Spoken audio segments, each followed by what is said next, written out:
reason you would expect training camp to ratchet up the intensity and the speed as well. Well, I look forward to seeing, everybody always says there's no fighting at camp. I look forward to see some chippiness. Everybody says, what is chippiness? Well, in the game of football, chippiness comes when two guys are blocking, especially offensive, defensive linemen. Those guys are grinding it out every single day, and you can start to learn each other's moves, and you start to guess because you know what the other guy's going to do, and you're trying to, take a double team.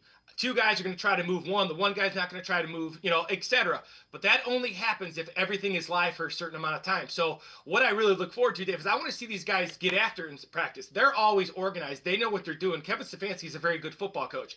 But if I had one thing that I would want, and maybe this is my dad, kind of old school, I want to see a little bit more contact, a little bit more collisions. They don't have to take each other to the ground. But yes, that'll tell me, when they get the pads on, that'll tell me immediately what route they're going with the run game, what route they're going with their philosophy, and kind of their culture moving forward.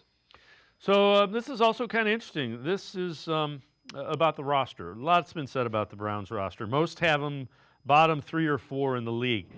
Madden NFL 26, though, came out with their team rankings not too long ago. Browns are top 7. Chiefs and 49ers were tied for first. Ravens were third. Dolphins fourth.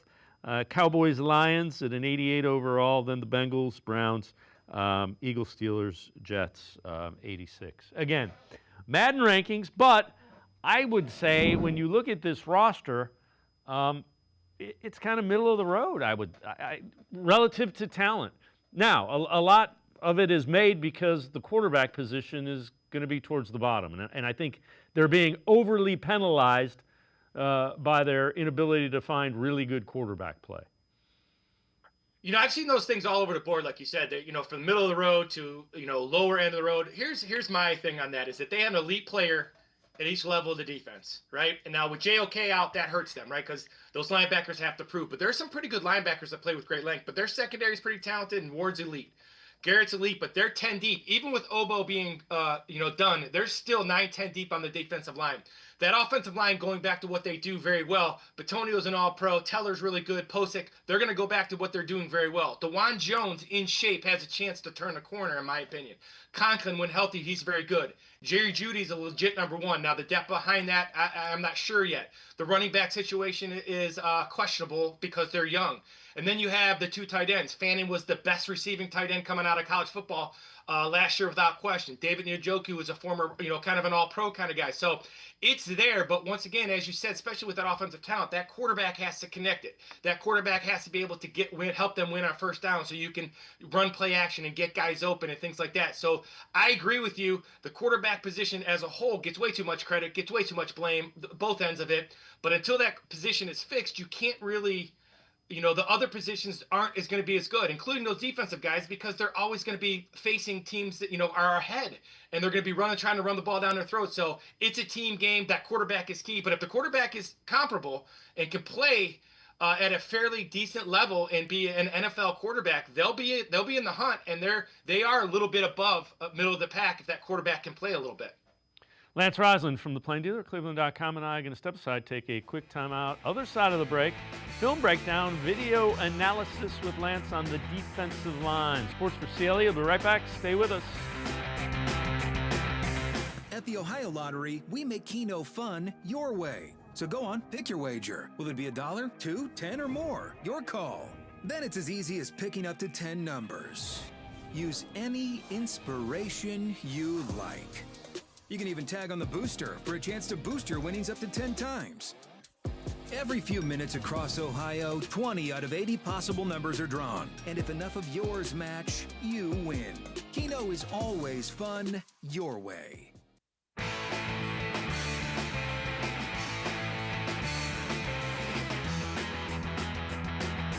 We continue talking Browns with Lance Reisland from the Plain Dealer and cleveland.com. Lance, defensive line. Just your thoughts on it, and they've switched out guys. We'll get to the film breakdown, video analysis in a minute. When you look at this line, what are just your immediate thoughts? Well, there's no question it's the number one position group on this team. The depth proves that. You also have Myles Garrett, who's a generational talent. But when you look at it, it proves to me what they want to do too. When you get rid of a really good player like Ogbo, when you get rid of a really good player like Dalvin Thompson, now they have guys that all fit the mold. All 10 guys, all 8, 9, 10 guys fit that mold of being long, athletic, can move, good in pass rush, can anchor in the run game. Now Jim Schwartz has all the guys he wants on that defensive line. Now, what that defensive line, as we talked previous today, is that if that defensive line can play at a high level, that's going to help make up for maybe a lack of talent at that linebacker level. Now, Schlesinger might be a big-time player. I think Hicks is underrated. I think Baker's underrated.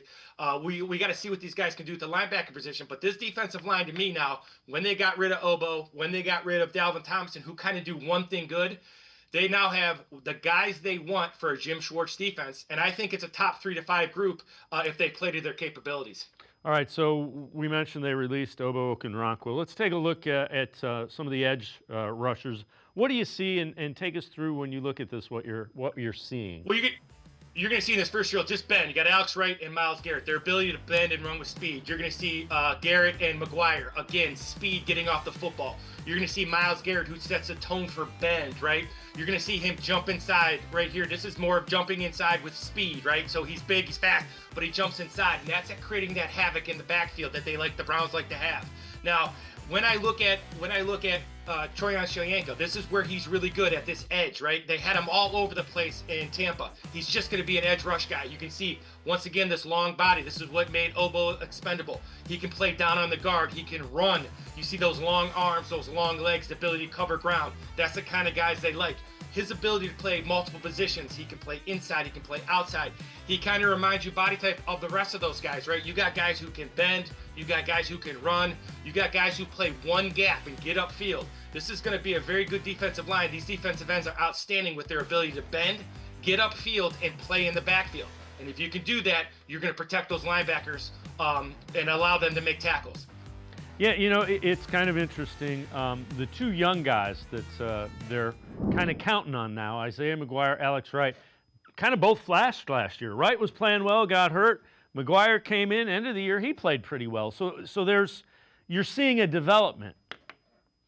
Well, and the thing I like about Alex Wright, his best snaps for me, I try to break these guys down and put all their snaps into one folder, right, where you can see them over and over and over. And what Alex Wright does really well, Alex Wright really attacks those guards inside in passing situations. Now, he's playing the run really well. He plays the edge. He sets the edge very well. He's doing all those defensive end things. But what you can do with him now, he's really been successful moving down rightly down into the 3 technique. So you think about guards who struggle, you can move Myles and Wright down inside on 3rd down. And then you got Troyan Shoyanko and McGuire coming off the edge. You have the makings of what the Browns really want to do defensively in terms of winning 1st down and then turning it loose on 2nd, 3rd, and long. All right, so let's take a look at the defensive tackles. And this is a group that, they upgraded. They took Mason Graham with their first pick, 5th overall. They signed Malik Collins. When you look at this defensive tackle group, how good can it be, and how much do you think it's improved? Well, I thought Dalvin Thompson was great. Malik Collins here, you're going to see this guy can bend, and he's super impressive. Little skinny ankles. He runs like a linebacker. I was super impressed with him at camp. His ability to move in a small space, great. He has a great win rate. Those people who like to do those numbers, I just like to watch the film. And what I see on film is a guy who can run. He's a guy who causes absolute mayhem. Now you're going to see Mason Graham. This is what he does. He gets in the backfield, and he just causes a mess. You watch it every day on tape when you watch him at Michigan. You're going to see, again, a guy with great balance, a former state champ wrestler. He's got violent hands. He'll be able to anchor in there on 1st and 2nd down. But going back to those defensive ends, these guys fit that mold too. They're just a little bit bigger, right? These are guys that can move. They can one gap penetrate. Now, Mason Graham can also anchor in there. And for me, when you get rid of a really, really good football player like Dalvin Thompson, it tells I want to get to my schema completely. And what Dalvin Thompson could not do very well is rush the passer. Now, I think Graham has to learn to play the run. He will, because he's a great wrestler and great balance.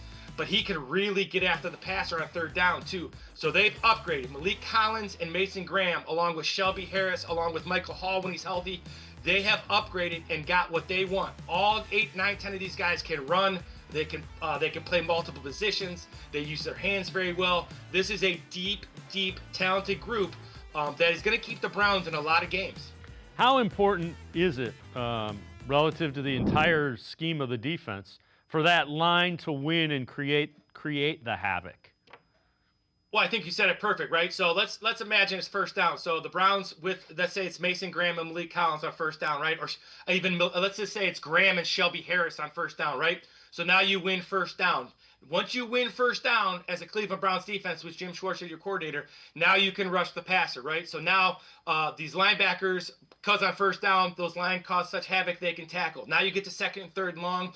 Now you turn these edge rushers loose. Now these edge rushers are turned loose. The quarterback's got to speed up his clock. That means the coverage doesn't have to be as good, and the Browns DBs can jump routes, and it all ties together. But for me, going back to what we said in the earlier segment, if they win first down and they can create turnovers, create short fields for their offense, you can win a lot of football games you're supposedly not supposed to win on tape. And I don't care about the developmental stuff. That none of that. As a head football coach, I want to win games. This defensive line is going to give them a chance to win games because of what they can do on first, second, and third down. So during the draft, you and I had talked, and when we looked at the first several picks, my thought was they wanted to get more physical and more tough in the middle of the field. And you look at Graham, you look at Schlesinger, and you look at Junkins. I know they haven't put pads on yet, but I think that's going to bring some toughness to the middle of the football field. Well, Mason Graham, as you know, was number one on my boards for that reason alone, David. He's a guy who's just super physical in there. He plays with reckless abandon. He's a guy that might not load up the stat sheet, but he's a guy that, as an offensive coordinator, I promise you they're going to have to prepare for. And then once again, you said it right, Schlesinger and Junkins. And I remember you and I talking during our draft process, and that was our kind of our O-line thing. Are they going with toughness? And if you think about it, Schlesinger led big-time football last year in tackles with 80 solo tackles. You got Junkins, who's not only a thumper, but he can run really well too, and he proved that me in camp. So he's actually much better than I even thought. I did not give him as much credit in terms of his physicality that I should have, because he can break away and he can break tackles. So now you're playing to the strengths of this defense, right? You're going to run the ball. You're going to win first down, right? You got second and 5, second and 6. Now you can throw the ball. You can run the ball. You shorten the game. You force the other team. If you can score a couple touchdowns, you force the other team to throw a little bit, which plays into these pass rushers. You can create turnovers, because if you have to throw the ball, turnovers can happen with this Browns secondary. So the people they should be really good at kind of creating this identity that made Kevin Stefanski the head coach of the Browns anyway. Physical run game, great defense, play action shots deep with Judy and Njoku, Fanning with 12 personnel, creating these matchup issues on third and down, long and empty. They're going back to the identity that made Kevin Stefanski successful and got him the job in Cleveland. Lance Reisland and I are going to step aside, take one more timeout. Other side of the break, film breakdown, video analysis of the running backs. Sports4CLE, we'll be right back. Stay with us. Come back to go forward. Back to learning new things. Back to pursuing your dreams. Tri-C has flexible learning options to fit your life. And every year, more than 1,000 local companies provide Tri-C students with real-world learning. The right education can boost your lifetime earning power by hundreds of thousands of dollars. Start now with a college education you can afford. Tri-C, where futures begin.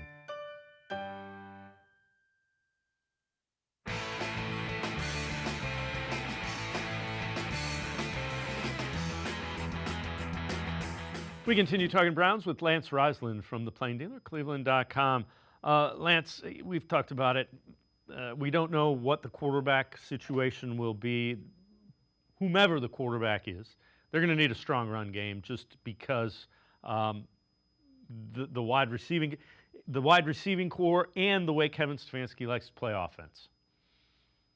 Well, I'll start by saying this. The loss of Nick Chubb is hurtful on many levels, not only as a football player, but if you live in Cleveland and you've grown up a Browns fan, which a lot of us have in terms of watching film and watching guys play and watching guys practice and being a coach, you're not going to replace Nick Chubb with one guy. In fact, you might not replace him at all. But what you got to do is you got to kind of do it by committee. And the people they got I tell everybody, I think the Browns got 3 new running backs with the drafting of Junkins and Sampson. And I say that because Junkins is going to he'll be the bell cow, right? He's going to get 15 to 20 carries. Sampson will be right with him. Now what they've done is they've allowed Jerome Ford to go back to what he does. So it's almost like he's going to have a revived career in terms of he's going to be a third down guy now, right? He's great at pass protection.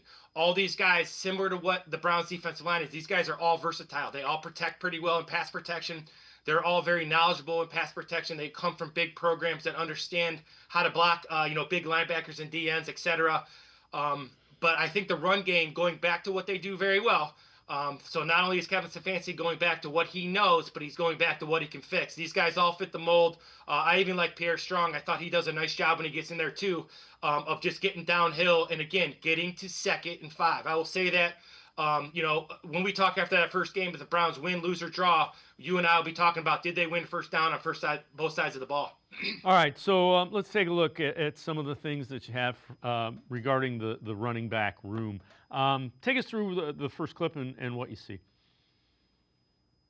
So you're going to see Deuce Staley makes them compete every single day, and I love that when he makes them compete. Those guys have to compete and do a good job. You're going to see Junkins, who's, like I said, much quicker in the hole than I expected when I first saw him. He's real thick, does a lot of really good things. Now, you're going to get Jerome Ford here. All these guys catch the ball really, really well. I was kind of shocked in terms of, especially with Pierre Strong and Junkins, their ability to run receiver routes, consistently run these out routes, these settle routes, these over routes, crossing routes. And what they like to do is they want to get into empty, right, and find that matchup. Use 12 personnel, 2 tight ends in a back, and now use those backs and tight ends to attack linebackers and things like that. So they've done a really nice job, and these guys all catch it really well. And there's no position group on the Browns that's coached harder and is more demanding than induced with these. These guys are coached hard in every draft they do. And you're going to see him dip in, dip out here. And this is where I was kind of shocked standing there with his speed. He does a lot of really good things. Sampson doing a nice job out of the backfield. He's a really good route runner coming from Tennessee. Now you're going to see some comparison. Weak side zone with Chubb. A duo zone run from Sampson. Really kind of similar to what the Browns saw. Then you're going to see a counter where they're pull the guard in the backside tight end. The exact same play, block the exact same way with Junkins and Chubb. So that's what you get with these guys. You're going to get guys that Nick Chubb, in my opinion, if Nick Chubb is healthy his entire career, Nick Chubb will probably would have gone down as one of the best running backs ever. I think in his practice habits were second to none. And hopefully these guys have learned from Nick Chubb in the short time they've had there on how to practice, how to be a pro, how to carry yourself. This is a very professional group, all 4 of these guys. Once again, I'll say it. I don't think anybody's happy Nick Chubb is gone, but I think everybody will like these guys. Their work ethic, their body language, how they carry themselves, what they say in the press, and more importantly, their performance. When you look at, and you kind of showed it there with the blocking scheme where you had the camp and the view of colleges, how well does Junkins and Sampson fit what Kevin Stefanski wants to do? Well, for me, they kind of, so Chubb was really good at everything, but Junkins is a guy who, I always say, plays with his hair on fire every time he touches the ball. So you're going to see him, he doesn't waste a lot of time, right? So if you look at the gap schemes and that's what I showed with Junkins, where you're blocking down on one side and you're bringing a guard and somebody else from the other side, but it's downhill and it's right now. And I think Junkins does that very well. He also runs zone very well, but zone takes a little bit more patient. And Sampson comes from that he's very patient when you see him. If you remember Le'Veon Bell from the Steelers, very patient, understanding the blocking schemes. He's very offensive line friendly in terms of he knows what they have to block, and he's going to wait for them to get their block. So they both have great speed. They both can break tackles, so they're more similar than they are different. They have a little different style with schemes, right? And they can both run all the schemes. But Junkins is going to give you that, that bull in the shiny shop where he's downhill right now, and Sampson's going to be patient, then explode. And I think them being fresh, and then you throw in Ford on 3rd down, and Pierre Strong if somebody gets banged up or something, they're not going to lose a lot, and they're going to use 4 guys as one. And that's really what I'm going into the season thinking. They're not going to replace Nick Chubb, but they got 4 guys that they're going to try to replace Nick Chubb and try to all do it at once. So we know that they're going to use Sampson a little bit in the slot because he's been working there with Chad O'Shea, wide receivers coach. Can you see them doing 2 backs at all? We used to call for that like crazy with Kareem Hunt and Nick Chubb. Can you see Sampson and Junkins, or even Ford and Junkins in a 2-back set? Well, if you look at what said earlier, so yeah, I can, because they both have similar skill set. But here's what I see: I see them being able to be interchangeable parts. And in the NFL, these guys are so big and violent that you can't overload these guys. The days of 30 carries in a game they're not happening very much because of the size of these defenders. But what Kevin Stefanski likes to do, it kind of ties in with the Junkins. So you got Junkins, you got Sampson, and then you got Harold Fannin. Right? And what that does is he's a matchup guy. So if he puts in 12 personnel and that defense wants to play all linebackers, now you can use Sampson and Junkins, especially Sampson, because he's really good out of the backfield. But now you can use these running backs out at receiver. You can use the two tight ends, Njoku and Fannin, out at receiver, and get them matched up with what you want, right? Linebackers and safeties. And then if they try to put the corners on those guys, then who's covering Judy, right? Who's covering Tillman? So that's what Kevin Stefanski does very well. So yes, I can see both of these guys playing because they both catch it well. They can play in the slot. But what I really see is when Kevin Stefanski likes to get in that 12 personnel and find the matchups he wants. If he's at third and medium, you can run the ball, you can throw the ball, and you dictate what that defense does as long as you can win on early downs, and that defense has to play base. Let's talk a little bit about the offensive line before I let you go. Do you think most of the problem last year, the offensive line didn't play well last year. Let's start there. I don't think anybody's going to argue with that. Is it due to scheme, or did these guys get old? Were they hurt? What adds up to a unit that was expected to be really good being not so good? Well, the scheme definitely hurt, right? They went away from that power scheme, and that really, really hurt. And then you can't deny the loss of Callahan, right? Callahan, for me, was a guy who always discussed the why. I was discussing that this morning, right? And what does that mean? Well, it means, when they would go out to practice, I would watch them for the first half hour, and Callahan would always say, we're going to do this, and here's what the defense is going to do, and why you have to use this technique, and why we have to hit a little bit today, and why we got to be physical. And he was so demanding on those guys, knowing why, not only how to block it, but why they had to block it. So the loss of Callahan was really big. Then they went to a new scheme, which I thought was great. They tried to maximize their quarterback. That's okay. But that didn't play into the strength of these guys. They're not straight drop back guards who are going to protect every time. They can protect off play action better, making sure that defense, it also has to honor the run, right? Which you have to do on 2nd and 5. So it was part the coaching, it was part scheme, and then they got to take some ownership too, right? They didn't play very well. And then you start losing, and then you start pressing because you're losing all the time, and you start to jump off sides, and you do all those things. So it wasn't one thing, it was a combination of all those things. Now, going back to what they do is really going to improve that offensive line, because now this is what they do well. Those guards like the pull, those guards like the double team. Conklin likes to be physical. DeJuan Jones is great in pass protection. He can use that big body. So yes, I think they're going to be better for all those reasons, because Bloomgren's going to go back to more, he's a Callahan guy. They're going to go back to being more physical in practice, and I think the Browns are going to kind of create that identity. I don't know if how many games they're going to win, because people have asked me that, but you don't have a chance unless you have an identity on offense, and I think they're going to have that identity. Yeah, I can't argue. You and I talked about that last year. We couldn't tell you what the identity was, and I think it's going to be the identity that it was a couple of years ago. Lance Reisland, as always, great stuff. Appreciate the time and the insight. Thanks very much, Lance. As always, thanks for having me. Lance Reisland, film breakdown, video analysis, always great stuff. Make sure you check him out, cleveland.com, as well as The Plain Dealer. We're going to step aside, take a quick timeout. We continue talking Browns. John Macri from Pro Football Focus straight ahead. Stay with us. At the Ohio Lottery, we make Keno fun your way. So go on, pick your wager. Will it be $1, $2, $10, or more? Your call. Then it's as easy as picking up to 10 numbers. Use any inspiration you like. You can even tag on the booster for a chance to boost your winnings up to 10 times. Every few minutes across Ohio, 20 out of 80 possible numbers are drawn. And if enough of yours match, you win. Keno is always fun your way.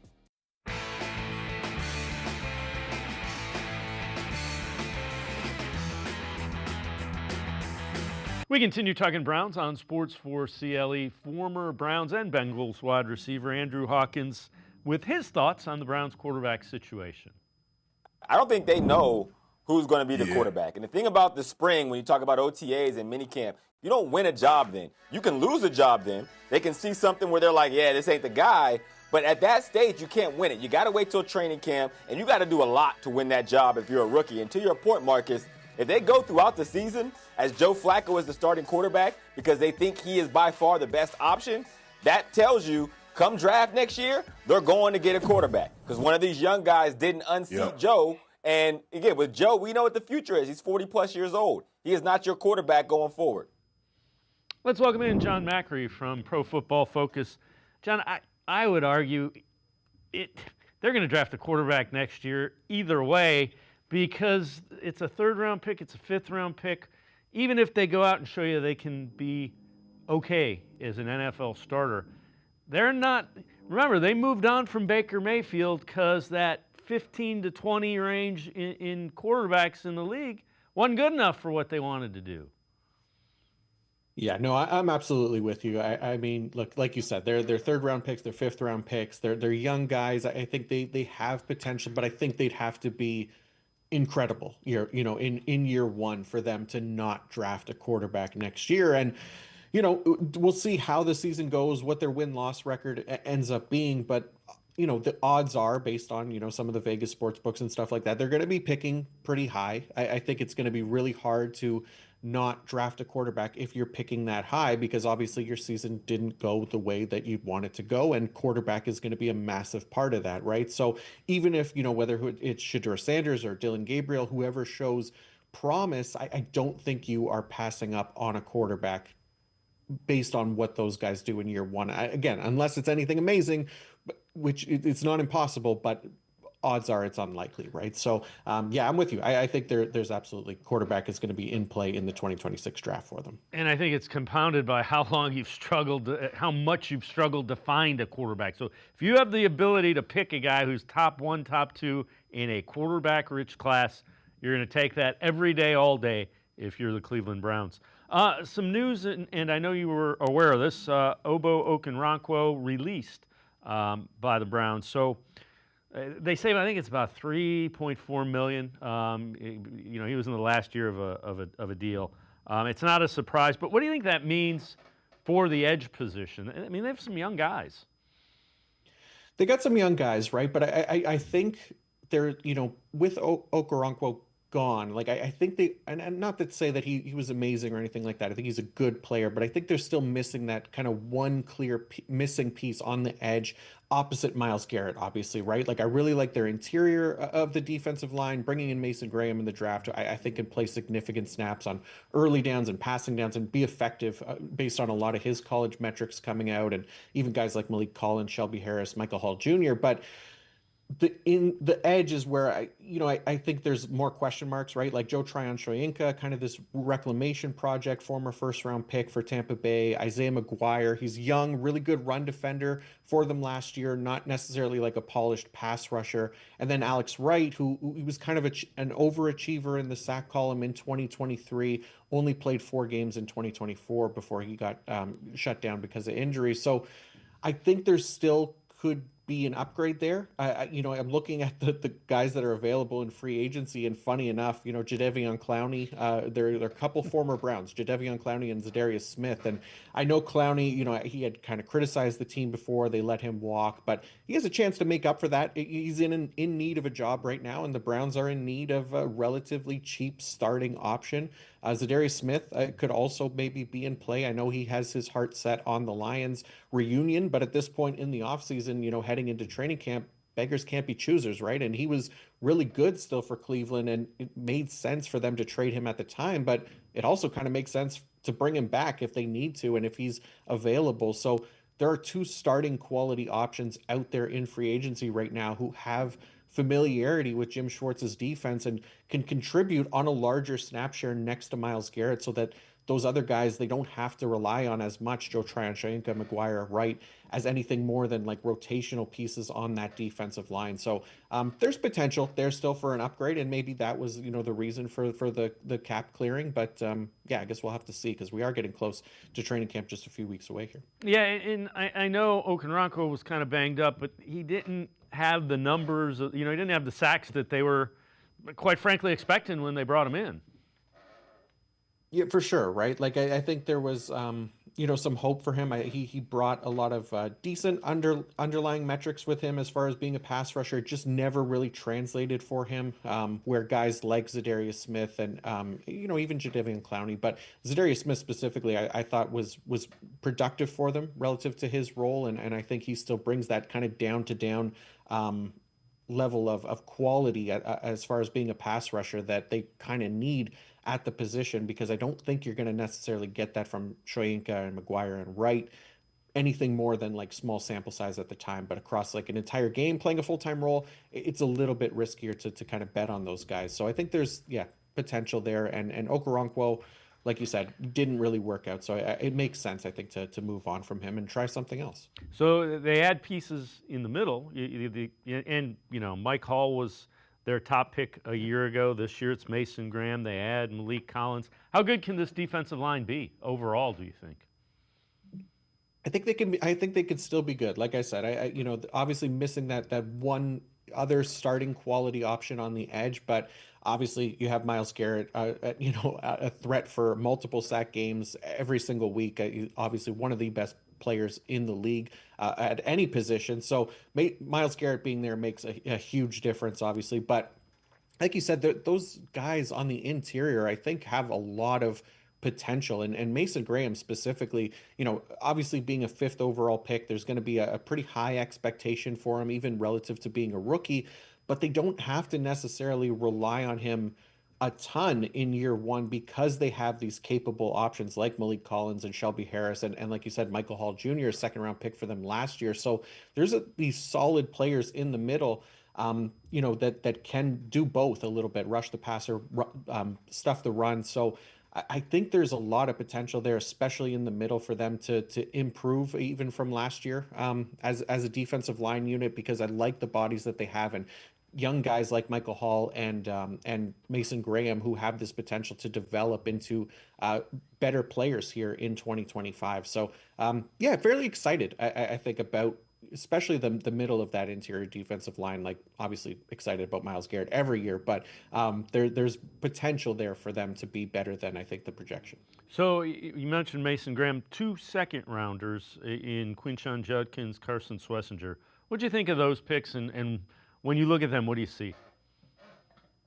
Yeah, so Judkins, I guess we'll start with him, right? Because obviously, 2nd-round pick is highly drafted relative to the running back position, and I think this is a team that wants to run the ball. They just weren't able to do that last season, right? I think they ended up ranking like last in run rate last year, just because they weren't able to do it, and partly because the offensive line was not good, partly because they trailed more than you'd like, and partly because they didn't have the running back to do it. And all due respect to Nick Chubb, but expecting even a back of that caliber to bounce back from the injury right away was going to be pretty hard to do. And he definitely didn't look himself, right? And Jerome Ford, I don't think they want to rely on him to lead that backfield again. And I believe he even took a pay cut this year. So he figures to kind of be that RB3 behind Judkins and even Dylan Sampson. So they made these 2 bigger investments via the draft to get back to running the ball. Ideally, I would think, and I think you need the high quality backs like a Quinshon Judkins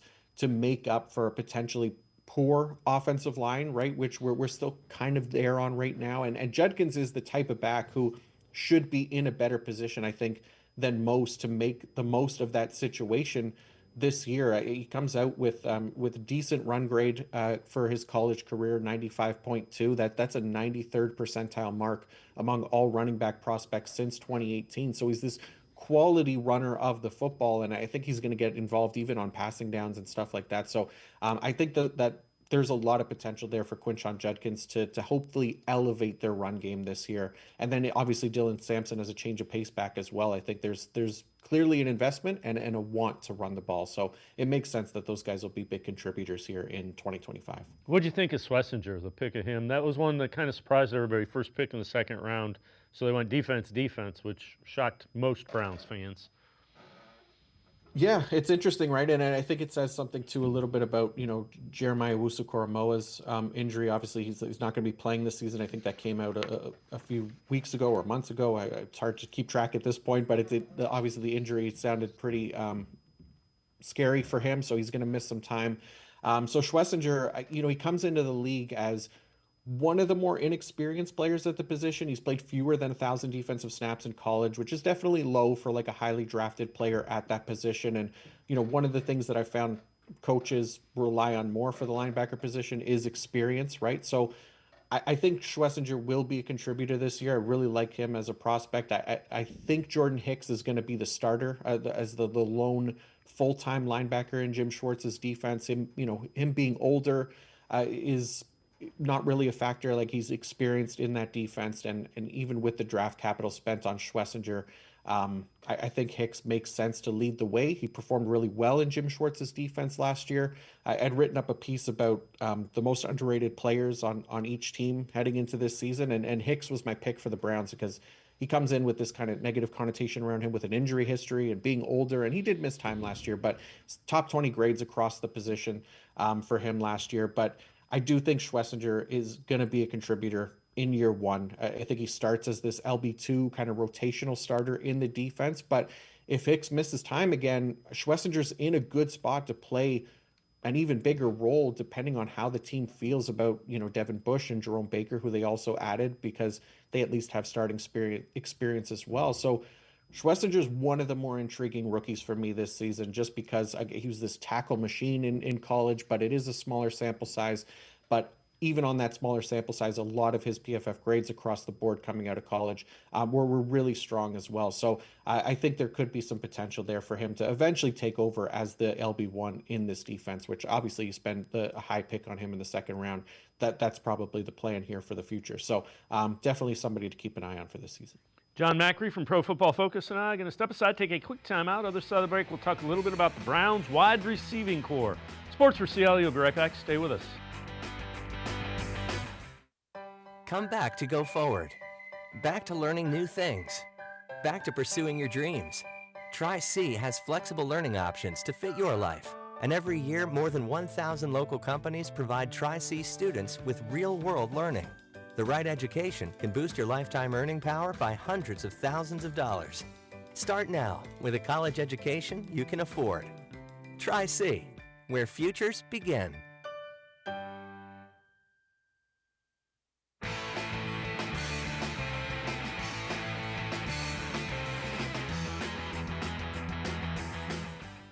We continue talking Browns with John Macri from Pro Football Focus. Darren Waller, T.J. Houshmandzadeh, former pass catchers in the NFL, talking about Deontay Johnson, the free agent signee for the Browns at wide receiver. Comments that he made last year where he kind of mentally checked out. It takes a level of maturity and emotional intelligence to stay in a game knowing like, all right, I'm not getting the opportunities that I would have wanted or that I think that I should get as a player of my talent. To stay locked in all 4 quarters, like, it takes discipline. And I feel like there's a lot of these young dudes that come in the league that may get some opportunities early on, and that ego get hit when you don't really play as much or some teams get you up out of there. Like, having that level of maturity, like, hopefully he can learn from this and, like, will get another opportunity. But shouldn't you have the awareness when you go from Pittsburgh, Carolina, Baltimore in a span of a year? Shouldn't you have an awareness to where I'm in Baltimore right now? They got Zay Flowers, they got Rashad Bateman, Nelson Aguilar. I don't know how much I'm gonna play. I wasn't here at the outset. You can't, bro. When you a backup, you have zero. You don't have no equity. You don't have any. You can't do that. Now, if you want to be at home, do what you want to do. Yeah, but that ego can have you blind to reality, though. If you don't check yourself, realize, like, I'm contributing, I'm the common denominator in all these situations. If you can't see that, you'll be in a situation like that. Yeah, and again, John, I can't argue. I agree with what both Waller and Houshmandzadeh are saying, and I don't want to kill Johnson for admitting that publicly, because the question was asked, he gave you an honest answer. But, man, you got a golden opportunity with the Browns. You better be right when you report to training camp. Yeah, it's going to be really important for him, right? Obviously, bouncing around the way he did last year, never really had that chance to kind of get acclimated, right? So he definitely has a shot this year to kind of bounce back. And this is a former, back-to-back 1,000-yard receiver with the Pittsburgh Steelers, and I think there's a chance for him to be a big contributor on this team. This is a Browns team that has been really good at grabbing these kind of cheaper options to fill starting holes and get decent play from these players in the past, whether it was Amari Cooper or Jerry Jeudy, even Elijah Moore. Like, they continue that this year with Deontay Johnson and getting a talented player that doesn't cost them a lot, and I think has a immediate potential to step into a starting role. I know they got some young guys like Cedric Tillman who flashed some potential as well already in his career, maybe takes a step forward, but there's room for Deontay Johnson to contribute alongside Jeudy and Tillman, especially in this offense. So I think he needs to kind of, like they said, recognize that opportunity for him and get right here for training camp, because there's a big chance for him to either step up or, if it doesn't work out this year, there's the risk of, being out of the league at this time next year, right? So it's an important season for Deontay Johnson for sure. You look at this wide receiving core. What are your thoughts? I mean, it concerns me. Let's leave it at that. That's what I'll say. Yeah. It's lacking, right? That kind of star power. Like I said, Jerry Jeudy, he played well last year, better than he had in even Denver. So that was kind of nice for them to kind of get a player like that, another one of those reclamation type project players who was able to be a solid contributor for them. And I think, somebody like Cedric Tillman, he's, again, flashed that potential. But as far as being a consistent option for them, they're still going to want to see more from him this year. I think it's a group that probably, ranks closer to below average, right? They have some talent there that maybe could surprise based on that projection. Guys like Deontay Johnson specifically could be a big part of that.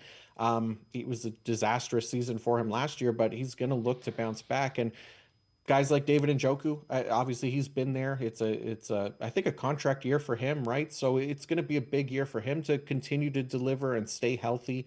I really liked Harold Fannin Jr., who they took in the draft. Like, I really like their draft. The Browns picked some really interesting and fun players to go after that can be contributors for this team. And Harold Fannin Jr., he maybe isn't as involved this year in year one with David Njoku there, but if David Njoku happens to walk in free agency next offseason, then Fannin Jr. is somebody with as high of a receiving upside for the tight end position as we've seen coming out at, not to put him on a Brock Bowers level or anything like that, but he was, he led the entire FBS in receiving last year as a tight end. So there's a lot of potential there for him as a receiver. And I think a lot of potential for him to be a contributor in this Browns offense going forward. So there's some pieces, but definitely needs some work. I agree. All right. Before I let you go, Pro Football Focus ranked returning head coaches for 2025. Let's take a look at that. So Andy Reid was first, Sean Payton second, Sean McVay, Harbaugh, Tomlin, Jim Harbaugh, Shanahan, Nick Sirianni of the Eagles, Dan Campbell, Lions. Kevin Stefanski was 10th. Stefanski broke the Browns' long playoff drought. 2020 picked up the franchise's first playoff win since re-entering the league in 1999. Also led a surge to the postseason. 2023, Joe Flacco. He's proven he can succeed given adequate offensive tools. Now, there's a lot of Browns fans, and we hear from them frequently, that are not Kevin Stefanski fans. Take us through how you arrived at that. I tend to agree. They tried to shape their offense around Deshaun Watson, and it failed miserably. So it's back to what Kevin Stefanski knows. Take us through how you arrived at that and him being in the top 10. Yeah, I think it's, you look at the situation, especially at quarterback, right, that Kevin Stefanski's kind of been handed. Yeah, I think he had the year Baker Mayfield, right? But over the last 2 years, it's been this combination of the worst version of Deshaun Watson, Joe Flacco, Dorian Thompson-Robinson, some other names in there. Jameis Winston, right? Like guys that you wouldn't necessarily want to be your starting quarterbacks for an entire season. And over these past 2 seasons, it didn't go well last year, but in 2023, he took a very similar roster to what we saw last year and got them to 11 wins and made the playoffs. So Kevin Stefanski, he like they said in the blurb there, has made the most of the situation that he's kind of been given. So I am of the belief that Kevin Stefanski is not really the cause of the problem, especially after last season. Like I know they were only a 3-win team, but you could only do so much if your quarterback position is lacking, and especially the offensive line as well. Like that's another big piece of it. So again, it's kind of going to be a similar situation this year with, Joe Flacco and Kenny Pickett and the rookies coming in. So if they were to ever move on from him, I think he'd immediately be one of the top coaching candidates to in that cycle to join a new team. I think he'd be highly sought after because he's been able to find success with a team that didn't necessarily have players have or media to have high hope for heading into each of these seasons. And for him to even make the playoffs in 2023, I think was a massive success. Obviously got that win as well a few years ago in the playoffs. So yeah, I think you have to roll with Stefanski and see what he can do once they get that franchise quarterback. Who knows if they're not able to get a franchise quarterback or in a position to get a franchise quarterback next offseason. That makes it a little bit trickier, but you want to see what an offensive-minded coach like that can do with the quarterback in place, and they just haven't had that, unfortunately. So that it's such a massive part of the game. John Macri, as always, great stuff. Appreciate the time and the insight. Thanks very much, John. Oh, thanks for having me. Appreciate it. John Macri, make sure you check him out. Pro Football Focus, always really good stuff. That's going to do it for this edition of Sports for CLE. We'll see you back here tomorrow at 4 o'clock. Have a great night, everybody. See you tomorrow at 4 on Sports for CLE.